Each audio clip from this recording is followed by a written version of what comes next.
चंद्रशेखर, श्री चंद्रशेखर आजाद। धन्यवाद सभापति जी। आज हम संविधान की गौरवशाली यात्रा पे जो 75 साल की बात कर रहे हैं,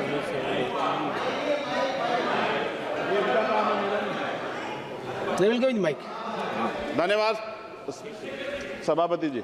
आगे सर, आगे आगे। आज हम संविधान की गौरवशाली यात्रा पे बात करने के लिए चर्चा कर रहे हैं। कल से ये चर्चा चल रही है सर। मैंने बहुत सारे दोनों पक्ष के और जितने भी हमारे मेंबर हैं सुना सर, उनको बड़े बड़े नेता हैं सर। इसके भाग 1 में लिखा हुआ है India that is Bharat, Hindustan नहीं लिखा हुआ है सर। लेकिन सारे नेता संविधान पे चर्चा कर रहे हैं, लेकिन हिंदुस्तान ही कहेंगे, भारत कहने की हिम्मत नहीं जुटा पा रहे हैं। ये बड़ा सवाल है सर कि क्या संविधान के हिसाब से बात रखी जा रही है।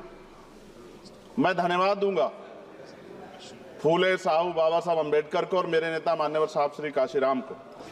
25 नवंबर 1949 को संविधान को सौंपते हुए डॉक्टर बाबा साहब अम्बेडकर ने कहा था कि 26 जनवरी 1950 को हम विरोधाभास भरे जीवन में प्रवेश करने जा रहे हैं। राजनीतिक जीवन में तो हमारे पास समानता होगी, लेकिन सामाजिक और आर्थिक जीवन में असमानता होगी। क्या ये चुनौती आज 75 साल बाद दूर हुई है?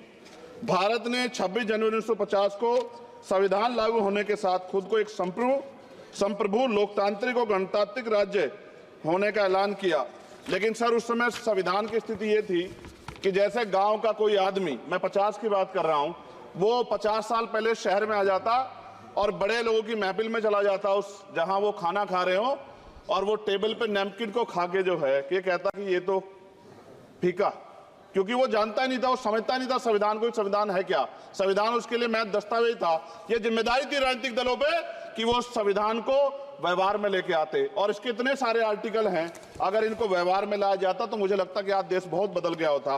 बाबा साहब ने कहा था कि लोकतंत्र भारतीय भूमि का केवल ऊपरी पोशाक है, उनके अनुसार यहाँ की संस्कृति अनिवार्य तौर पर लोकतांत्रिक है।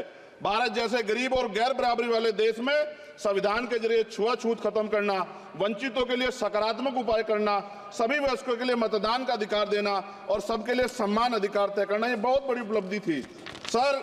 ये संविधान है कि आप वहां बैठे हैं और मैं यहाँ खड़ा होकर अपनी बात रख रहा हूं, और इस देश में आदिवासी महिला के तौर पे जो है राष्ट्रपति बनी है, और प्राइम मिनिस्टर तो नहीं बना, लेकिन शेड्यूल कास्ट के बड़े नेताओं को भी जो है राष्ट्रपति बनने का मौका मिला। इस संविधान की देन, अगर वोट हम पे नहीं होता तो शायद अमीर और जो राजा महाराजा खुद को मानते हैं हमारी गलियों तक नहीं आ पाते, हमारे हाल नहीं जान पाते। आजादी का मतलब सर सिर्फ अधिकार पाना भर नहीं है, इसके लिए हमारे संविधान में सरकार और नागरिकों के अधिकारों के शासन के कर्तव्यों का विस्तार से उल्लेख किया गया है। बाबा साहब ने संविधान सभा में दिए गए भाषण में कहा था कि स्वतंत्रता आनंद का विषय है, पर अब हमें अपनी जिम्मेदारियों पर भी ध्यान देना होगा। संविधान ने सुनिश्चित किया कि रानी के पेट से राजा जन्म नहीं लेगा, वोट से नेता तैयार होगा। आर्थिक बराबरी के लिए सरकार क्या कर रही है? गरीब और गरीब हो रहा है और अमीर हो रहा है। सुबह उठते कहीं बम की धमकी मिलती, कहीं दंगे की। ये अमृत काल है सर या धमकी काल है? कितना बढ़ रहा है आर्टिकल 15 सर। भारत में आज भी घोड़ी चढ़ने बैठते होती है। प्लीज सर, क्या दलितों को यहाँ भी बोलने का सर? अगर सबको 4 मिनट दे दो, मुझे दे दो। ये भेदभाव नहीं चलेगा दलितों के साथ। Time is 4 minute, don't waste. भाई सर, आप चेक करो, अगर सबको 4 मिनट दिए तो आप मना करो, मैं बंद कर देता हूँ इसको। क्या दलितों को सबसे आखिरी में नंबर मिलेगा और बोलने का मौका मिलेगा? क्या मजाक कर रहे हैं सर आप? नो, ये all independent people are having only 4 minutes. You take sir, independent में अपनी पार्टी का मेंबर हूँ सर, और जीत के आया हूँ सर, किसी की दया में नहीं आया। Take 1 minute and finish sir. कल भी बोले तो एक दलीय पार्टी के लोग, आप मौका दो सर।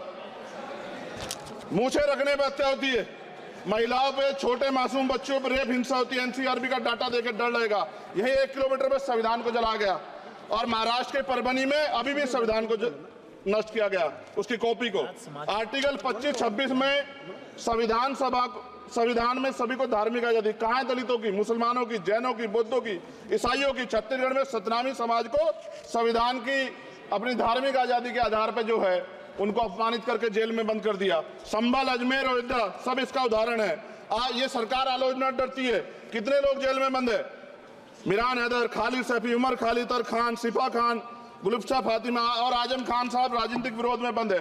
सरकार यहाँ बैठी है, सरकार सामाजिक न्याय की बात करती है। बताएं कितने दलित मुख्यमंत्री बना रखे हैं आपने? 13 ज्यादा सरकार स्टेट में सरकार है। कितनी महिला मुख्यमंत्री है? आपकी सरकार ने सुप्रीम कोर्ट के आदेश के बाद रिजर्वेशन प्रमोशन में जारी नहीं किया, और ओबीसी को पॉलिटिकल रिजर्वेशन आप देंगे नहीं देंगे, आप बताने का काम करें।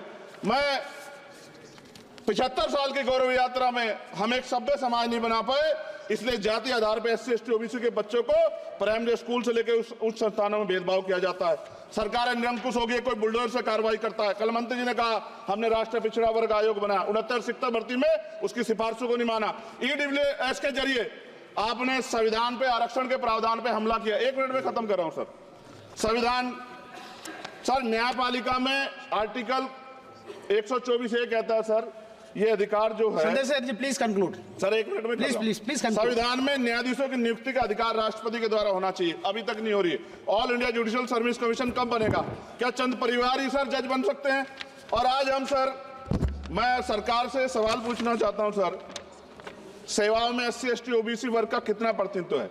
भारत सरकार के मंत्रालयों के अधीन PSU में, बैंकों, बीमा कंपनियों में और स्वच्छता संस्थानों में आउटसोर्स तथा कॉन्ट्रैक्ट पर वर्तमान कार्यरत कर्मचारी कुल कितनी संख्या है?